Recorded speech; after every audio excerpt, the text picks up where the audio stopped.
Hello, YouTube. I am Kevin Lyons. I am the CEO and Chief Solutions Officer of Lyons Den Solutions. I'm bringing you tonight just a very quick thought for you for a couple of reasons. One, there's not a lot to be said about. Actually, you could probably write books about it. But two is I just finished up 12 hours of streaming. For our client, we just did 5 workshops or webinars in 5 different markets across the country. We streamed for over 12 hours, about 2-3 hours in each market as we went through. And it was a phenomenal experience using Ecamm Live and Vimeo and Restream. But honestly, we left it all out on the court, but I didn't want to leave out Vlogmas Day 3. So I want to talk real quickly about the power of guilds, communities, what that means today, and what it means, I believe, moving forward in the future. And just a little bit going back. And so I spoke with a leadership presenter, and they were all over this concept of guilds. I'm like, well, that's like medieval stuff, right? What is a guild? And really, it's an association of craftsmen or merchants that they were formed for mutual aid and protection and for the furtherance of their professional interests. I'm reading now Britannica. Guilds flourished in Europe between the 16th and 17th centuries and formed as an important part of an economic and social fabric. They were also organized so that workers would learn skills from others connected with the guild. Members traditionally advanced through the stages of apprenticeship and journeyman and finally master. An apprentice was a young person, often working in a trade by another master guild worker. I think today, I'm looking back at 2020 and a lot of the accomplishments that we have made, a lot of them surrounding things like live streaming, virtual life, being able to work remotely. Now, Lyons Den Solutions, we started as a virtual company 8-9 years ago, and so we've always worked remotely or decentralized. But through all of these advancements in 2020 of having to learn how to leverage even Zoom or some of the basic fundamentals of communication, it was through a series of very strategic communities or guilds, if you will, that really helped me grow my skills and into almost mastery of skills, allowed me to share with others some skills that I could help them grow and help me develop my leadership influence.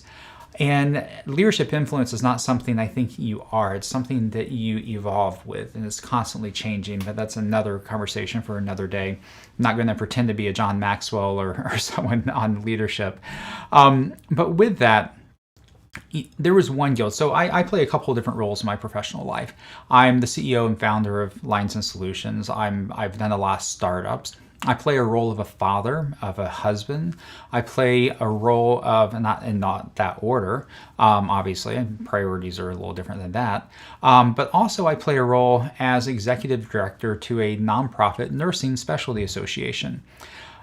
When I stepped into that, my background was in developing fast startup companies, for-profit companies. The only nonprofit work we really did was in faith-based communities and churches and so forth.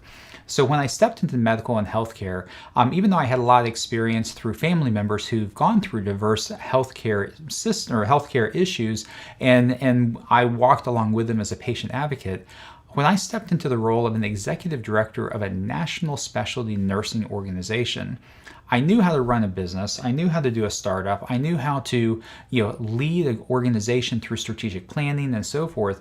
But there was this whole nother dimension there of advanced governance and some of the political landscapes of nursing and how the specialties evolved and how the proper interaction with the specialties with their members and with pharmaceutical companies and medical companies and accreditation. And it got really complicated really fast, especially when I knew the pathway forward for the association that I was serving needed to become an accredited provider of education. They needed to develop a core curriculum. They needed to develop a scope and standards of practice. And all of these nursing pillars, if you will, needed to come out. I had no idea how complex and deep those wells went. But then I met another executive director of another nursing association. And she said to me, as a friend of mine, Mary Alexander of Infusion Nurses, she said, you should be a part of this group of all the executive directors of all the nursing associations, and we come together as kind of a think tank or a mastermind, but it's a private group, and I would like to invite you into it. That changed the entire direction of the success of our client, of my understanding and happiness and thriving within it, because all of a sudden I was sat at a table of like-minded professionals that were all discovering the same problems, the same issues, the same skills, just at different scale and sometimes different commas or zeros at the end. I was shocked as I was one of the younger people in the group, and I was like, wow, they're asking me questions about social media strategy and implementing this and that, the other. I'm like, no, I'm not here. I'm here because I need to learn from you. But it turned into this reciprocal relationship to where iron is sharpening iron. Skilled workmen were coming together, surrounding the topic and moving forward, really nursing as a whole through these conversations. And I was humbled sitting at this round table, if you will, with all of these other leaders, which I esteemed them to be so much more experienced and advanced. But over time, that equalized and we became colleagues. That's, to me, a modern day guild. Another example is as we started to move into live streaming or even say events, I started joining I would say the current day guilds are private Facebook groups or specialized Facebook groups, or maybe it's Discord conversations, or for many years it was Twitter for me. It was hashtags and tweet chats that I would become involved in.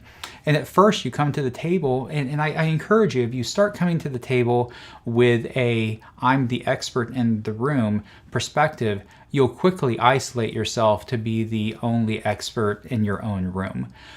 If you come to them with humility, and you're looking for advice, you're looking to learn, but still be brave and contribute.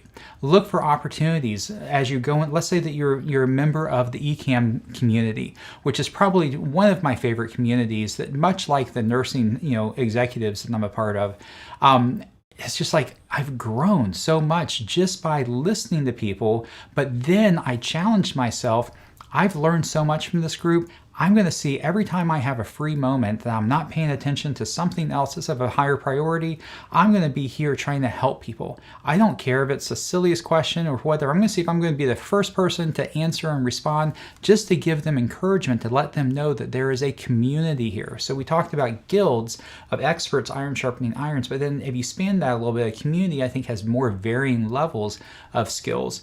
And you see even more dynamic growth and revelations and understanding. And I think ultimately it collapses time, because I was able to learn from some amazing leaders that are out there leveraging live stream and leveraging eCam and Vimeo and YouTube and Facebook and everything else as far as the live stream components.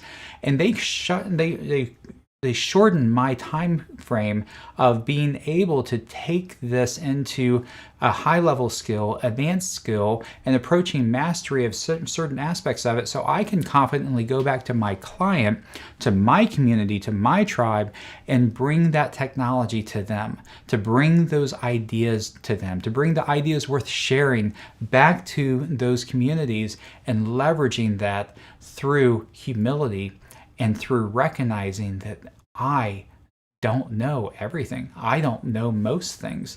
I will always find someone else who I can learn from, but at the same time, the equity and the responsibility of that is turning that back around and sewing it into the ones who are coming behind you.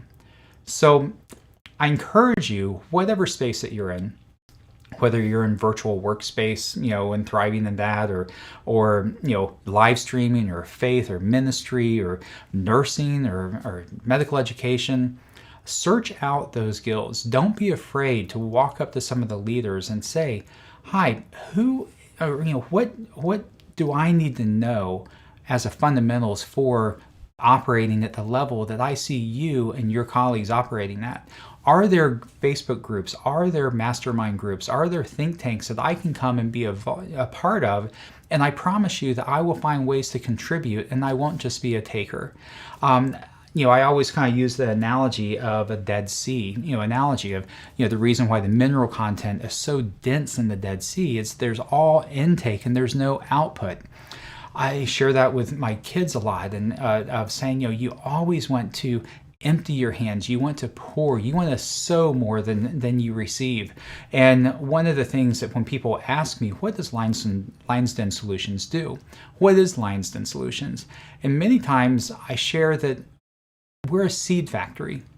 We actually go and find seed, we sow that seed, and we reap harvest from that seed for the sole purpose of sowing more seed.